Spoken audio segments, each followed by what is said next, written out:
Sure, right. I mean, I think authenticity beats anything overall. I found myself speaking more from experience than and relatability instead of like big book stuff. Like it's every sponsor is going to be different, but they all have the same goal and purpose to new people. But like with me, I tell them like the nights, Yeah. like tell us about your week and how the principles of AA apply to it. That's just how I share. And I'm like, well, Larry had Yeah. a good point. Was I get stuck in my head when I go and share at like the Monday nights that it's like 60 dudes with like less than 40 days or something like that. And I just feel like I have to say something so profound to them. But Larry was actually saying, it's like, you're focusing on 80 people at once, or you're focusing on one person, hoping that my message gets through to you. He's like, you be focusing on this person, but there's a dude in the very back corner that understood all those slayed words and shit like that because it made sense to him. I'm like, God damn, that's why you're my sponsor, dude. All right. Perspectives. Yeah, that's awesome. Dude. Yeah, I fall victim to that too, bro. I just fell victim to that too on Monday. I'm not even gonna lie. Like, were you were there Monday? Yeah, I was there Monday. Like, I was like, I fall victim to that so much, bro. Where I'm like, dude, I gotta say something to impress this person, or I gotta say something so people think that, whenever I'm in a new environment that involves recovery, like, I always get that thought where, like, I need these people to know that I'm solid, or I need these people to know that, dude. Yes. It's like, why though? Yeah, you're proving you feel like you have to prove yourself in the amount of time that you have. Right. Exactly, yeah. Because they see somebody with 5 years and 2 or 3 or whatever years up there, they're like, what did he do? And then I just come to the realization that it's like, I did the next best thing. There's only 3 things on that coin. The core, like, you need to show up, suit up, do the steps, be of service. Yeah. I'm like, that's it, dude. It's a lazy program, but 3 things I can do. Yeah. So. Yeah, for sure. But. When did you get sober? September 16th of 2019 at the Salvation Army. Some people raise a lot of eyebrow when they hear the Salvation Army, dude. Yeah. How was that like? The Salvation Army in 2019, it wasn't my first go around. Yeah. Initially, I tried to get sober in 2014. I only stayed about 60 some odd days. And, dude, I hit the ground running right after I left early. Because for some reason back then, the spirituality, like religion, Christian-based beliefs was huge. Like I was reading the Bible, but not going to meetings. And then kind of like when people go out and stuff, they talk about like, well, meetings and prayer was the first thing that left. Prayer was the only thing I really was doing, and then that left. And then I found myself normie behavior for like 2 years. So in 2019, it was a familiar path. It's like, well, I know what the Salvation Army is all about. I know that they don't fuck around. And I loved the fellowship in that specific one. So, yeah, dude, I went back in there. And the worst part is I actually didn't complete the program. Yeah.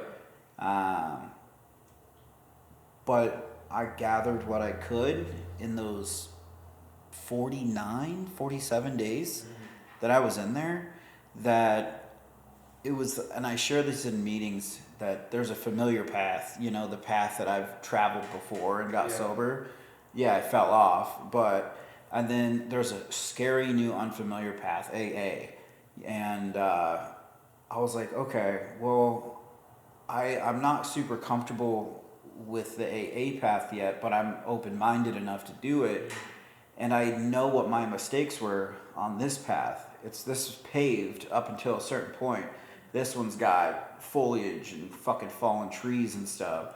So I found myself my first like 6 months jumping back and forth between the two, but going to 5 meetings a week, very much AA core.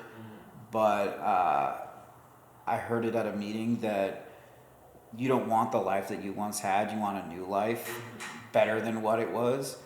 And so I found myself like, all right, here I go. Yeah. So did all that. Now, I mean, 5 years, and it just times flies, dude. That's awesome. Yeah, and that's a perfect example of like, you've heard that quote, like, where the pain of staying the same, you won't change until the pain of staying the same is greater than the pain of change, right? And like, that's a perfect example, right? And so like, what did that pain look like for you? What did the pain of that comfort look like for you? That it was just starting to get greater than the pain of change. Well, it was more or less the pain of discomfort, with I was actually a very like aware addict, if that makes sense. I mean, don't get me wrong, I would still be like overdosing in bathrooms and like people knocking on the doors and like, are you all right? Because you're making weird sounds in there. And I'm like, I'm just going through some stuff, dude. Leave me alone. But I felt like who I was inside was technically still there. I never got so calloused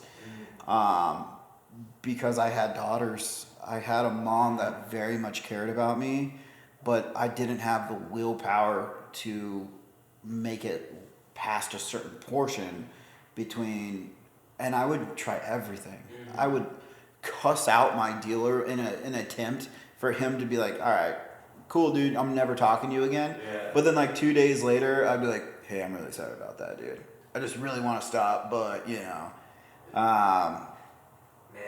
I get that. So, but I had so many situations and instances where I should have gotten sober, that I wanted to get sober, that I would just be crying, but I knew that I couldn't do it, and I needed separation from where I was just in life, and it sucked being away from my daughters, was the biggest thing. But I knew I had to do it. I had to do it, and I don't know, the pain of that. I was just becoming selfish, I'm not the type of dad that will go even a day without just texting my daughter in the morning like, hey, good morning, this is who I am because of the program. And today, every single day I text them, good morning, this and that. But like, I wouldn't talk to my daughters for weeks. And I would tell myself, like, I just set a task of just hitting them up, dude. Say, hey, thinking about you, love you. But the game, the whole run around of wake up, hit this person up, pick that person up, go over here, they're not answering their door, wait around, and next thing I know it'd be 10 o'clock at night, and I realize I haven't texted them or said hello or anything like that. So, the foot in the final foot in the door of like the Salvation Army was me selfishly again blowing the motor on my car to, nope, there's my transportation. So I was like, I guess I'm gonna fucking go now then. So did that, even though I wanted to. I did want to. It took something catastrophic. Right, yeah. It's like you didn't 100% want to, but but something happened that forced you into that position of like, well, here it is, right? Like in the back of your mind, like you wanted to, but there was still that part that was like. But there's just I want to so bad. Like you feel like you're 100% committed to quitting when that specific moment. And that, like I said, I would try everything to try and stop, and then I just couldn't. So 100% can go off a cliff. Yeah. You don't feel that thing dwindling, like, oh, well, the desire. It's just like the second you start thinking about it again, Exactly. it's a cliff, and you're like, cool, I'm there. Exactly. You got to get separation. Yeah. And I knew the structure of the Salvation Army was kind of what I needed, you know, so, yeah. Damn. And so, you started your steps when you left Salvation Army, or did they make you start the steps there? So you're supposed to start the steps there. Yeah. I kind of got lucky because when I went in the Sally, I went to Common Thread, which is a men's stag meeting out here in Tempe, and I ran into a dude who was in there the first go around in 2014. Well, he's still sober, and I'm like, he was in the Salvation Army. mm-hmm. Okay. Yeah, in 2014. Oh, okay. So I was finally able to get my day passes to hit the outside meetings while I was in the Salvation Army. And lo and behold, I run into my first sponsor and catching up, and then me saying, hey, dude, I got like 42 days sober right now. Yeah. So proud of it. And he's like, that's amazing. Nothing but support. He's like, actually, I'm picking up, I think it was like 6.5 years today. And I'm like, light bulb goes off. Oh my God, he stayed sober. Yeah. And then I just got to talking to him, and I was like, hey man, like, we weren't really like even super close, but I was like, holy cow, this dude had the similar life that I had, and he's still killing it right now. So I asked him to sponsor me, you know, and I was with him for about 1.5 years. But to answer your question about the steps, he would come, you know, maybe once every 2 weeks, but he was more of like, complete these tasks, you know, the accountability of call this. Well, at the Salvation Army, you need to be at a certain step before you can get to a next portion, like a more freedom. Yeah. So, like a different tier. Yeah. So they wanted me to be at a specific step, and I got to it. Yeah, but I left the Salvation Army at like 49 days or something like that. And then it was like the ground was, I hit the ground running. So it was more my family that was afraid that I didn't complete the program, but like I just felt it. I separated myself long enough with that to where I was like, guys, I don't feel like using. But yeah, to answer your question, I think I only got to step 3 while I was in the Salvation Army. The whole rest of my sobriety was when I was out of treatment. Yeah.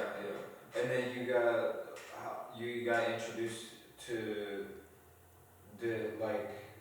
you were just going back to AA meetings, or what happened in that interim? Like what? What after leaving the Salvation Army? After leaving the Salvation Army, like how did you get introduced to or when did you start going into rooms, and then how did you pick up a sponsor? And then I immediately, after leaving the Salvation Army, went to a meeting that day. Oh, okay, yeah. And because remember, I already asked my first sponsor to sponsor me, so I called him the second that I was like discharged. You're not supposed to vape. I had a vape. Yeah. You know, and that's the reason.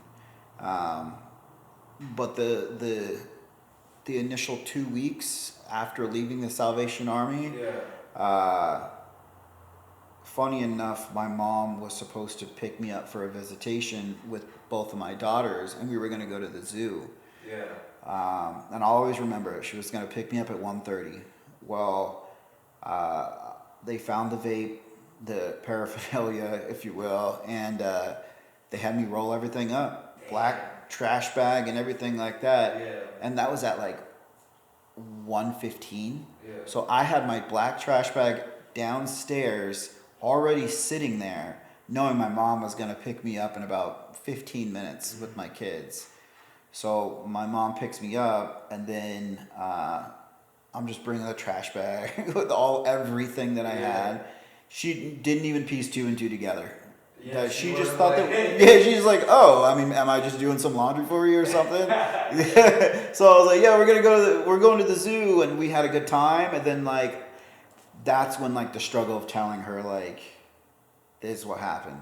I know you're picking me up to leave, but you're really picking me up to leave right now. yeah. This is the situation, and this is what happened. And it was more convincing her that I was okay. But I had a good day, hung out, met up with my sponsor, and he was going to give me a ride back. Well, I think that night I ended up going to a meeting, and then I had to tell my dad, and I told him the situation, what happened, and then he tells me, well, as long as you're accountable and you go to meetings and X, Y, and Z, then you can stay here, which was huge, dude. Just in 40, 50 days for them to say, like, you can stay here. And I told them, Yeah. I promise you guys that I will stay busy. I actively looked for a job within like 24 hours. I hit a meeting both the day I left and the day after. I was talking to my sponsor 2, 3, 4 times a day, each of one of those days, like the 2 weeks afterwards. And lo and behold, like day 2, had an interview, got a job. Damn. Day 3, reached out to a sober living, got in. Then immediately it was just further accountability, completing my steps and everything like that. So like I said, I hit the ground running once I left because I knew that's kind of what I had to do. Yeah. So. No other option. How was sober living like for you? What was your experience like? Dude, Was it your first time too? Okay. It was the first time in sober living. Dude, I liked it. It was something that I've never done before. Yeah. So it was like a humbling experience, kind of like when you first walk into the room and you don't know anybody, and Yeah. you know, some of these sober livings can be very cliquey. Yeah. Just like meetings. So, dude, I got into my first sober living, or my only sober living since being sober, that because my sponsor at the time, he's like, look, it's a great place. Yeah. You know, there's accountability, and that's what I needed. So, I loved like all the dudes in there. Totally different personalities, but yet all somehow had like the common solution, you know. Some people were kind of shitheads and stuff like that, but I realized that I can't really associate with those dudes. My biggest issue with that sober livings was I wasn't used to the AA thing yet. So there's dudes in there like slamming NyQuils and like they're making NyQuil and melatonin like shooters. Yeah. And they're like dipping their pizza in all of this stuff and like eating it. Like it was a wild experience. Yeah. And it was fun because it was fellowship, and like I didn't do it, but I was like, that's some behavior, dude. Yeah. That's some questionable behavior, dude. But yeah, dude, I loved the sober living I was at. I remained completely in contact with my sponsor with it too. Filled him in on day-to-day things, and the one thing it took me a second to come to terms with was the door to the sober living was almost revolving with people. Yeah. And I wasn't used to that because I would get like, oh, cool, this dude's killing it. He's got 3 months right now. Boom, goes out. And I'm like, that was the biggest hit, was seeing your friends that you were trying to go to meetings with drop out and they're getting 72'd and stuff like that.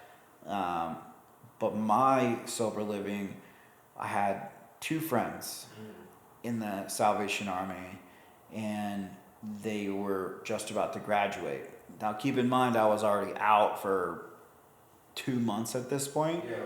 So I was like talking to the owners of the home saying, hey, these guys are great. I'm vouching for them. So I got them in there. And that was my experience with the sober living. Like it was a cool opportunity to show the growth of like how I there with the accountability, working so that I can get that overnight.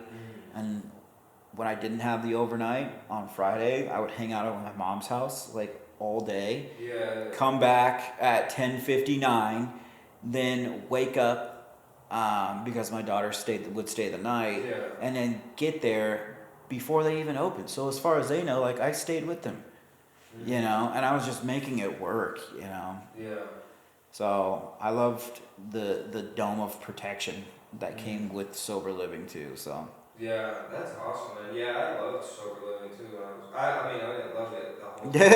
yeah, It was different for sure. Like, you know, you get a whole bunch of characters in there, and you get a whole bunch of people. But like the most important thing for me as well was that it set a foundation. Because yeah, I wasn't introduced to AA either, right? Mm-hmm. I wasn't introduced to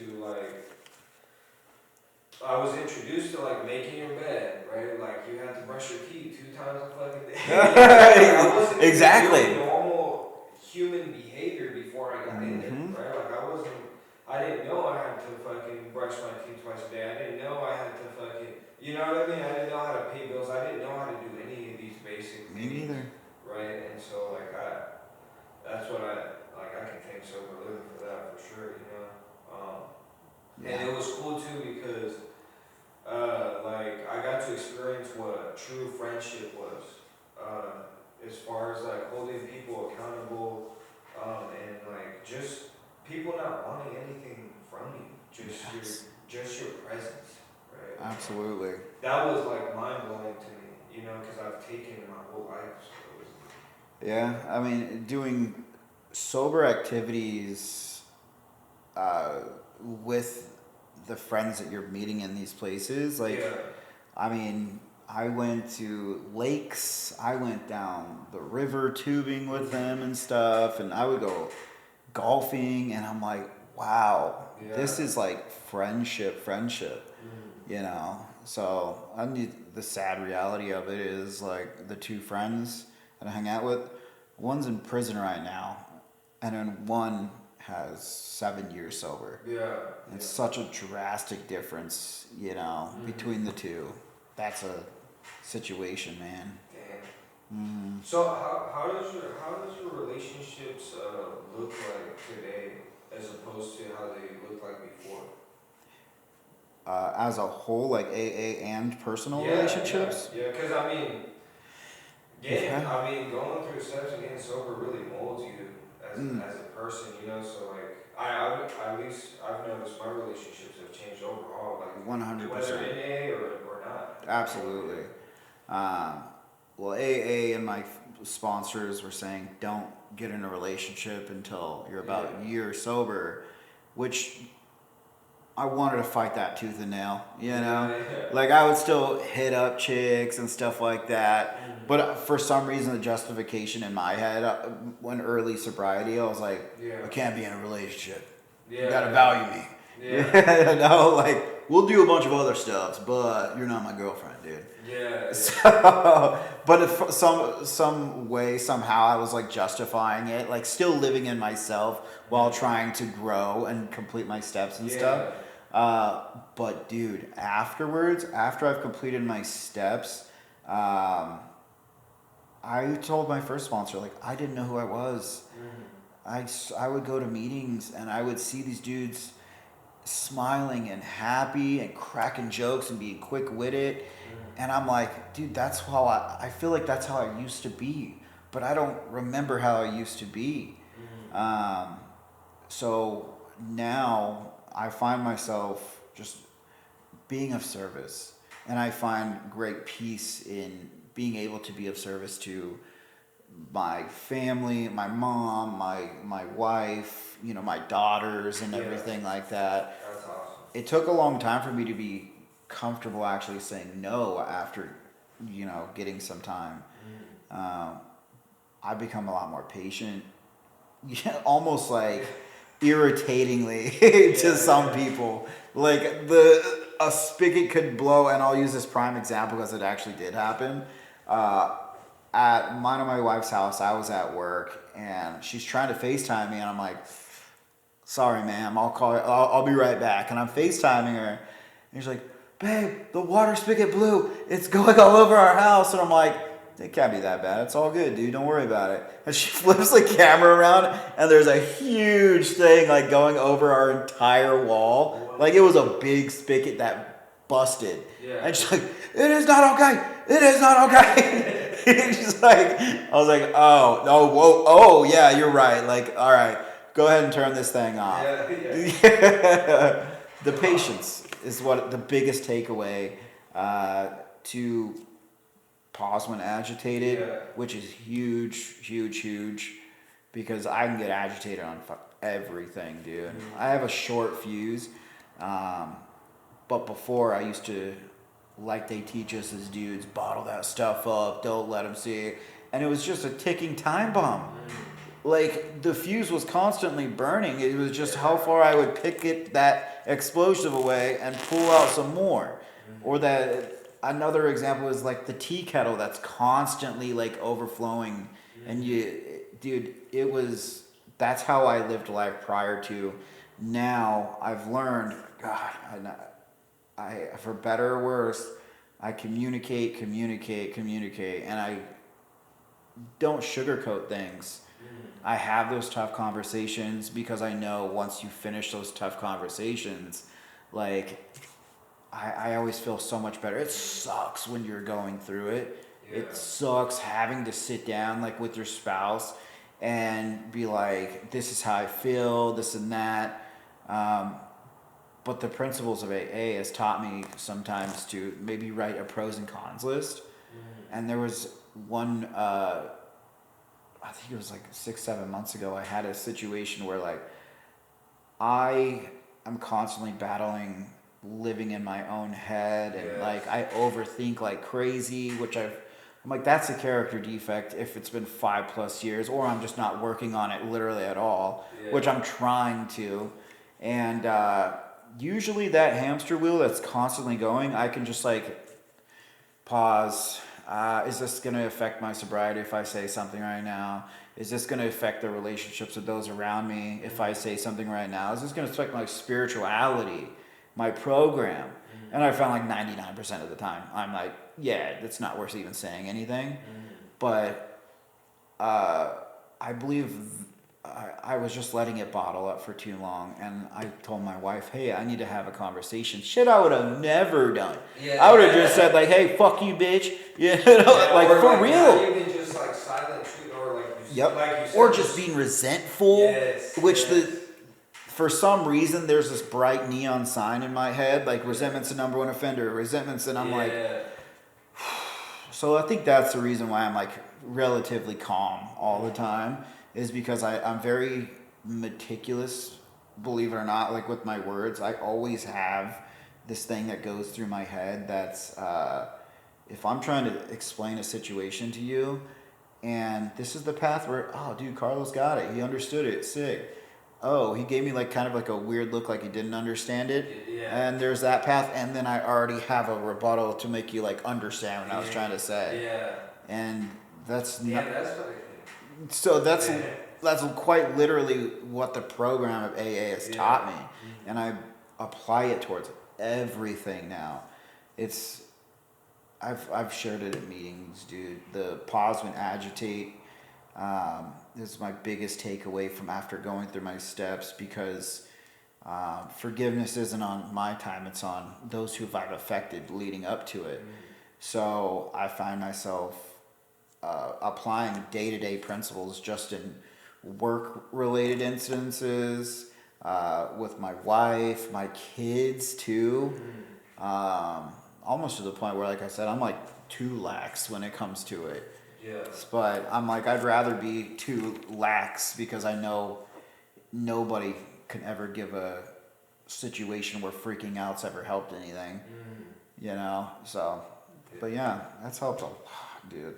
Yeah, no, that's good, man. I like that. I like to point out that we're like, I'm only able, it just clicked when you said it, right? Like, I'm only able to pause when agitated too, when I do have that sixth sense, right? When I am able to think clearly, and I'm only able to think clearly when I'm spiritually connected. You know, because just like you said, when I'm not, like, I have a short fuse, bro. Like, I just won't think clearly, you know, it's, No. yeah, it's pretty crazy. So how was step 2 for, like for you? Like, what was your spiritual conception, I guess? And then like, how did that evolve over time, over you doing the steps? I grew up in a family where, I have LDS families over here. I have very Christian-based family over here. Yeah. Some of my growing up, I remember my Nana would watch me, and then she would have Christian television going on Sierra, or like, just that's the type of life I grew up with. But it was one of those things where like it didn't really affect me too much, you know. And the stuff that I would go through and put myself in these messed up situations when I'm in like my addiction, I never blamed my higher power for it. Yeah. That's the one thing I was like, I never had a resentment. Like, why did you put me in this situation? Yeah. I put myself there. So I think that actually helped me. It kind of left the door open. It's because it was always open. No resentments. Yeah. You know, I didn't have any resentments. And another big reason why I went to the Salvation Army was because it's very Christian-based 12 steps. You have to go to church on Wednesdays, you have to go to church on Sundays, and once you get 30 days sober, you have to go twice on Sundays. So it was just coming down to the prayer, like I thought that there was a right and a wrong way to pray. I would sit down with my Nana and Papa, and they would be like, all right, let's pray first. And I would hear how they would pray, or go to a friend's family's house and hear the way they would pray. And I'm like, I would just totally stumble my words if I was given that opportunity. And it was scary because they were so like articulate with their words. Like it just flowed. And you felt like you had to I'm like, not that I felt like my higher power would have judged me, I would have felt that those surrounding me would have judged me if I said it. So I kind of prayed in silence, What helped me grow this go around though was a simple thing that I kind of like applied is the door wasn't closed. I am focused on growing spiritually because remember, like my ears were wide open when I checked back into the Salvation Army, and I didn't want to close that off because I know the whole purpose of the book is to help us find a spiritual foundation in which we rely on. So that's what I did. I would pray even if I didn't know what the heck I was praying to or why. I would recite, God, thank you for the life I have. Thank you for the family I have. Please place the hedge of protection of those around me and stuff like that. Just to say it. And then another thing was karma. I started saying pleases and thank yous and holding the doors for people and being of service. And I was like, if I believe in karma, then while I'm working on the prayers, it may just be easier for them to mold and stuff. So that's kind of how it helped me. Now, present day, I'm not going to say I'm a saint and I pray every single morning and every single day, but thank you.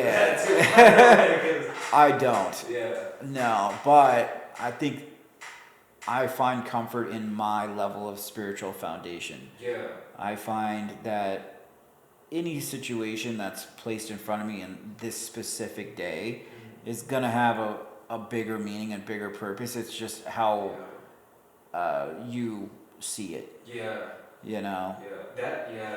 And like that's what really seeing the bigger picture is. Where it's like you're able to see that in the moment where like you're instantly I went through a situation today actually where my power steering pump is leaking, and so immediately I would usually go into fear or resentment, but like I was able to see the bigger picture where it's like this is happening for a reason, and so just like having that mellow mindset.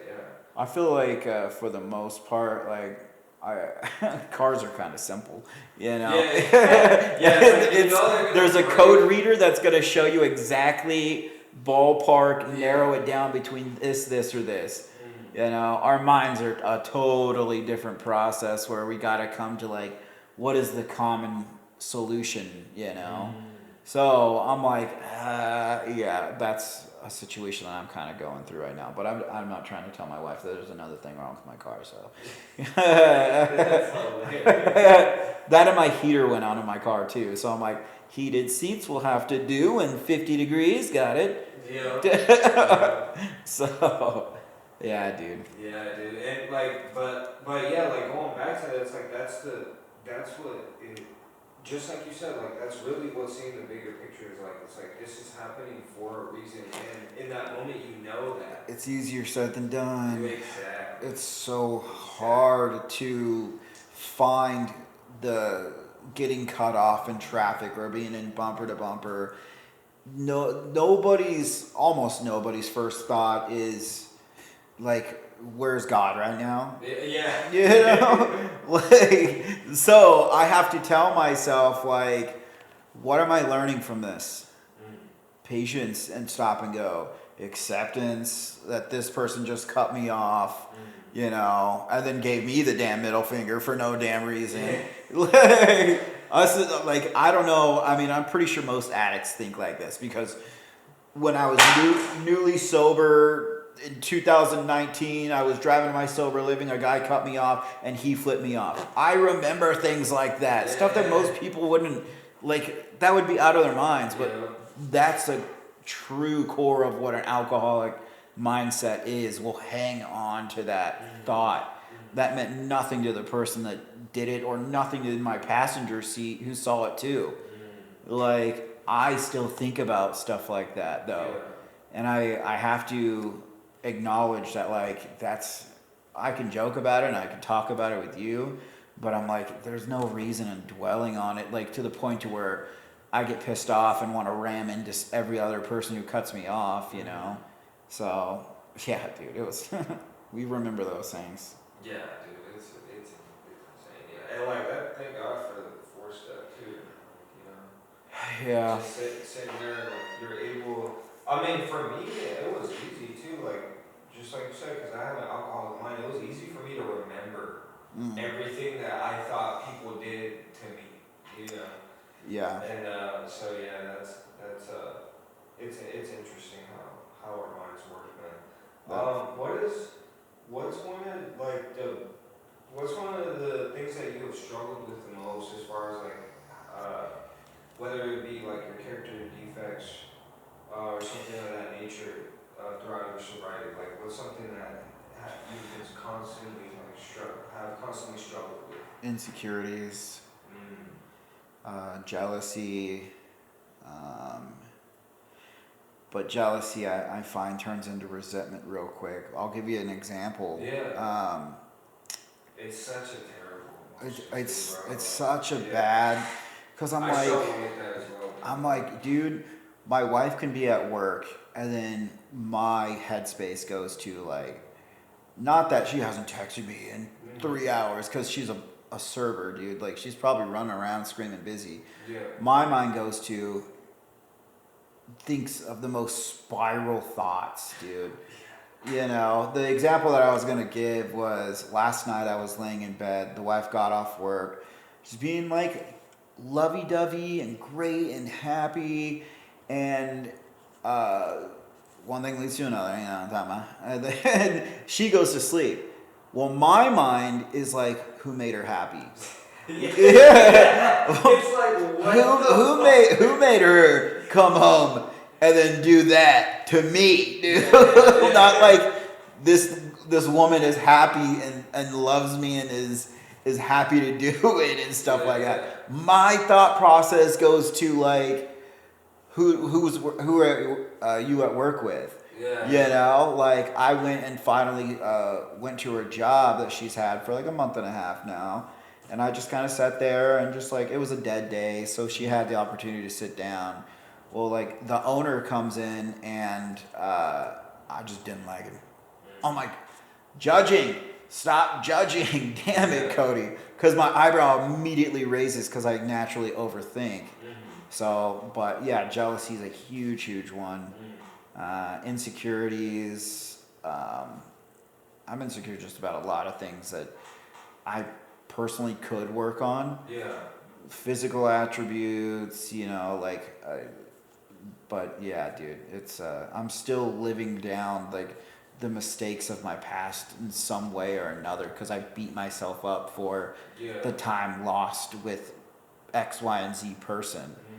I don't know if you're like this, but like I remember looking at pictures that my mom would send me after I gotten some time, dude. Like I had like 2-3 years, and my mom would send me a picture of like me and my daughter, and my mind goes to like I had to be high in that picture to smile. I had to be high in that picture because I remember that we were going to the pool and this and that, but my mom doesn't know that after that fun experience, the come down happened. Yeah. And I remember passing out on my bed, waking up to my daughter being wide awake, who was like 2 at the time. And I'm like, terrible things, and I beat myself up over it. Yeah. So it's forgiveness is a huge one. Not necessarily for others, but within. Jealousy, insecurities, and I guess my way of like kind of coping with it is just doing the whole pause and think, is this gonna affect like my spiritual foundation if I dwell on this? Is this gonna affect the person that I'm thinking about it if I say something to them? Probably. Yeah. Like I can't tell my wife after she just did stuff or we just did stuff that like, why the fuck are you so happy? What made you want to do this to me right now? And I'm like, it's such a selfish thought process, and I have to see that like it's not beneficial to think about it, dude. And I try to bring it to prayer, then jumping into like the step like 10, 11, I like with prayer, dude. I'm terrible, not terrible. I may pray a handful of times a week, but I consciously try to tell myself, get to work early, give yourself 5-10 minutes of pure quietness, say a quick prayer before you walk in the door, and then just do 5 in, 5 out, 4 in, 4 out. That's helped me a lot. Yeah, dude. That meditation. Yeah, man. It's just like thankfully, like I've grown to get used to that, like praying and meditating, and so like whenever I don't, it's like I definitely feel it, Meditation's a huge one. Yeah. People, for some reason, grasp prayer before they do meditation. Yeah. I feel like for some reason I grasped meditation before I was able to consciously feel like I was communicating to something higher up there. Even though I already had a belief and a trust and everything like that, meditation came actually easier to me, and now every single night I will meditate. And I've gotten up to like 3-hour meditations now. Dude, that's a long time. Absolutely. Bro, I can't even do I'll do I think the most I've done is probably like 30 minutes. Yeah, I had. How was that like? Meditating? Yeah. So it's the thought process of just clearing your mind and listening, right? So in those situations where like you may be a bit scatterbrained after like 30 minutes, which 30 minutes is more than enough time to do meditation. Dude, 2 minutes of just focused breathing to calm your heart rate is totally enough. And I think that's the big reason why I'm so mellow all the time. Is because I consider myself really good at meditation. But the thing is there's so many different types of meditations that people just think you're gonna sit down crisscross applesauce, or just laying down in pure silence, or like somebody ringing a bell or something. Dude, there's so many different ways, and I tell everybody like, start off with guided. That's the easiest entry ways to do it. And I can give so many people's YouTubes for reference and stuff, and focus on that. If you find yourself falling back, and getting scatterbrained, I just try your best to kind of focus on a word that they're saying. It's because it's going to go like this: focus on a word, and then you're like, oh, okay, all right, I'm back now. Always. Yeah, I find myself doing that so much. Like, the more I try to not think, is like the more I think what I'm meant to do. Yeah. And it's just, but I think, yeah, like I think like the way that it has been looking like for me is like silent. Because I was doing guided for a while, but right now it's looking like just silent. Yeah, sometimes I like that. 3 hours is a lot. That's a pretty good amount. That's powerful though. I had a situation happen to me maybe like 4 or 5 months ago. Yeah. Where, goodness, I think it was, and it's a bit of a story, but I'll try to sum it up. I remember there was one day, it was me and the wife, we just wanted to go on date night, dude. Yeah. We wanted to go and eat at our favorite like chili spot, and then as we were driving back, I got a bit of a lead foot, dude. So I ripped my car, and I got pulled over. Oh, damn. So I get pulled over, and the cop pulls me over and says, license and registration. I knew I was speeding. I was open and honest with the guy. He's like, hey, so your license is suspended. What? And that was my thought process too. I was like, what? He's like, technically I can impound your car right now, blah, blah, blah. But what I'm going to do is write you a citation, then have your wife get in the driver's seat, you get in the passenger seat, because I'm not kidding, dude, we were 30 seconds from our house. So I'm like, oh, wow, that's crazy. All right. So I look it up, and apparently I did have a ticket from 2007 that I didn't pay. 2007. That's what, 18 years ago or something? Yeah, exactly, dude. So I had a suspended license for a ticket 18 years ago, past catching up to me. And so I did everything I was supposed to do. I go to court, I go and get my fingerprint and get some pictures taken so I can go into the courts. I took the driving course. And then when I get to the courts, I'm like, dude, I'm so sorry, I forgot a specific piece of paper. So months goes by, I forgot I was supposed to turn in that piece of paper. I drop my daughter is off at a birthday party, and I just go right across the street. A cop, as I'm pumping gas, pulls up behind me, and they're like, hey, do me a favor, turn your car off. Like, what? And I thought it was a situation of mistaken identity. I'm like, okay, It was just one cop then? Yeah, it was initially one cop. So she's like, yeah, go ahead and put your keys on your dash. And I'm filling up gas, dude. I'm like, oh no, what is happening? So confused. Well, I forgot to turn in that piece of paper. And that was months prior. Yeah. So they issued a warrant for my arrest. The bail was $50. And they said it was only in cash, whatever. So I get fully booked and into the Gilbert police station at 5 years sober. And my heart is pounding, dude. I just dropped my daughters off at a birthday party. They are expecting to be picked up. So, godlike situations. I'm like, please, can I call my wife? As I'm in handcuffs. And lo and behold, she got off work early. She was already driving to the birthday party, was supposed to surprise us, like, holy heck, you're off, great. Like, look at these odd situations that are happening that it just perfectly, she got off cut early, she's already going there, and when I called her, I'm like, here's the situation. So I said, you're going to have to pick up the girls, and then come bail me out. Yeah. Meditation applies when I was in that holding cell by myself, and I was like, I don't need to get stuck in my head and overthink this whole situation. I was maybe in there for like 2.5 hours. I did a meditation that entire time. And then the guard knocks on the door. Hey, so your wife's downstairs right now. She's filing all the paperwork. She's posting your bill. Give us about 15 minutes and you'll be out of here. That 15 minutes from the second that they said she's there to when I got out of there felt 10 times longer than the 2 hours that I just meditated. Damn.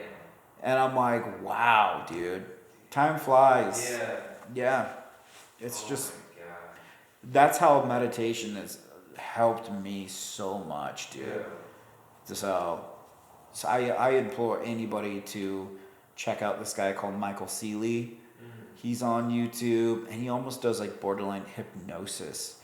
And it's like, you're going to sleep if you put it at night. Yeah. And in the middle of the day, if you need some like, I don't know, laws of attraction and stuff like that, positivity, put that on. And I mean, not everybody feels like they have a spare hour nowadays, but that helps me. I listened to one as I was driving over here. Right, yeah. Yeah, so. That's what's up. And you said right now you're just doing a silent meditation? 50-50. The silent meditations are in the middle of the days and stuff like that, and then at nights they're guided. So the guided meditation, I'll do the back and forth, pay attention, zone out, but I'm listening to the guided meditations for not just for the white noise, but it actually does help divert my thinking. Yeah. Because prime example of my wife gets home, Yeah. we do that stuff, and then boom, 10 minutes later I'm thinking the most fucked up thoughts. Yeah. There's solutions to these problems here, and that's how I choose to go through it. I'll say a prayer and I'll put on a meditation, and then it's totally fine. The next morning I'll wake up and be like, well, that was a stupid thought. Yeah. That served no purpose. Yeah. Yeah. But it's like once a week I get these thoughts, and I have to bring myself to prayer and like, God, divert my thinking. Let me be present-minded in this current situation that I'm going on right now. Whether it's like with my daughter or something like that, like I need to be here. Because for years and years and years, I was physically there, but not mentally there. Exactly, yeah. So that's why I bring it so much to prayer and meditation now. That I'm like, divert my thinking, let me be present-minded so that I can be the best father or son or husband at this current situation. So, yeah. That's awesome, man. And like, it's such a important, like, yeah, I can't think of like how many times, even in sobriety, where like I wasn't like mentally present in beautiful situations, right? Like, Yeah. it's the self-sabotage is insane. Oh my God, so much, dude. It's ridiculous, man. But yeah, like the prayer and the meditation, like those help tremendously just to be able to do that. Like why can't I just stay present? Yeah, why can't I be happy where I'm currently at? Yeah. You know? Like I'm after this, my wife is gonna get off work, and there's a place that opened up in Mesa where it's like a surf shop, and like they're doing surfing and stuff like that for the kids. And she's like, hey, are you gonna be available? You know? And I'm like, yeah. And then Cody's thoughts become Cody's thoughts. Like, why'd she ask if I'm going to be available? Like, of course I'm going to be available, dude. I'm making time for her. Does she not see that I'm making time for her right now? And I'm like, dude, calm down. Yeah. Like, she's just asking, like, are you good? Like, are you going to be available? I'm like, yeah.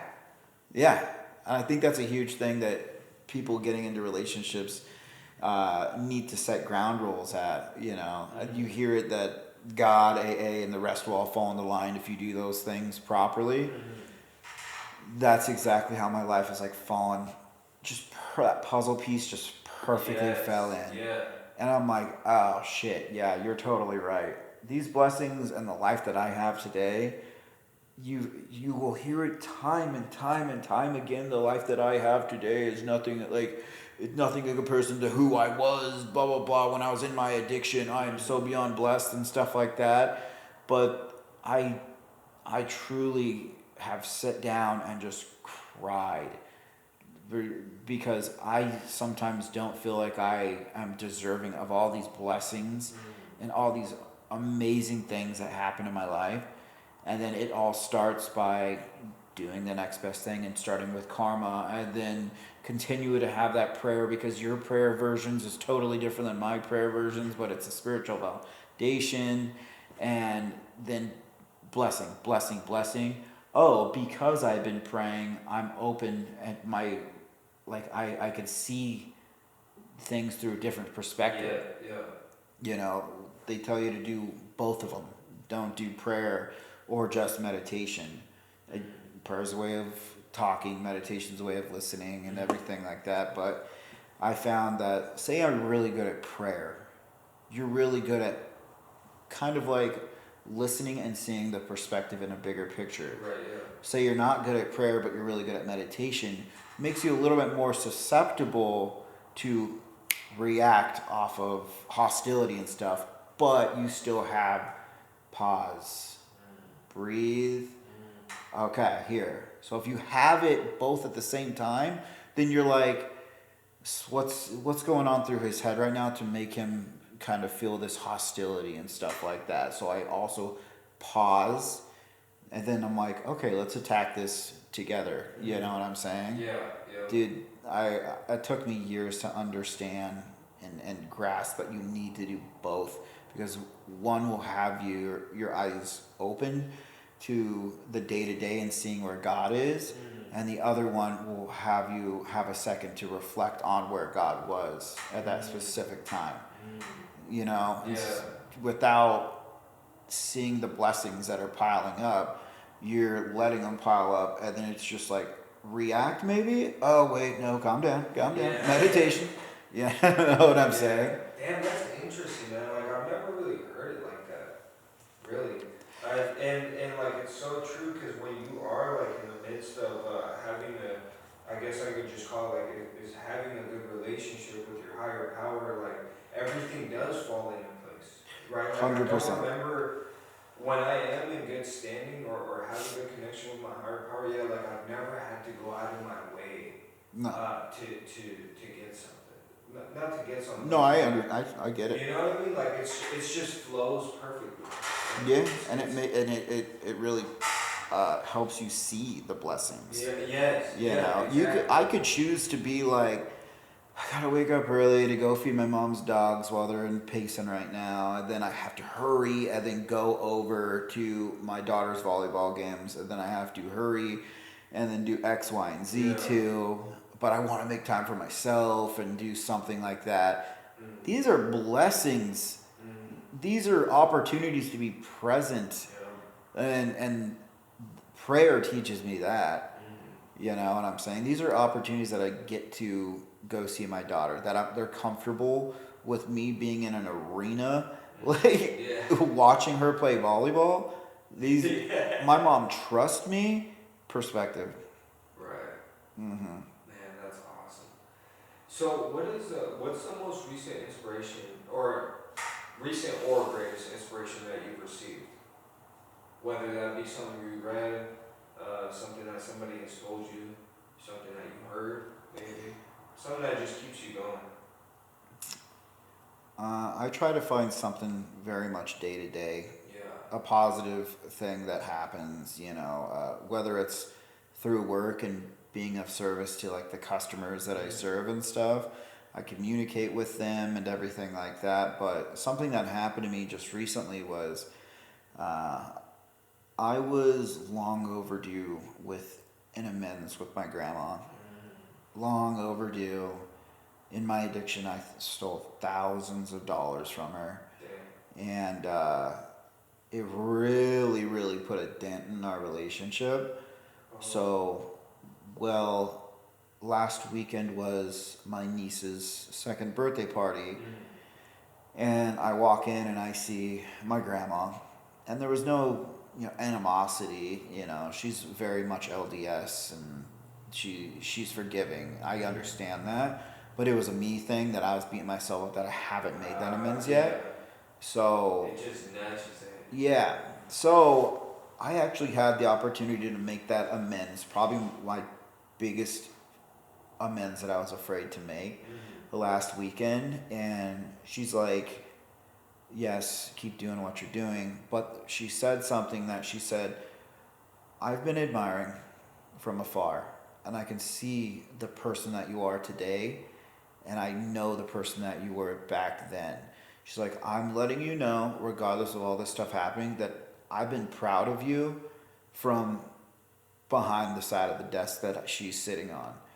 And I'm like, wow, wow. This program teaches you like the actions speak louder than words. You know,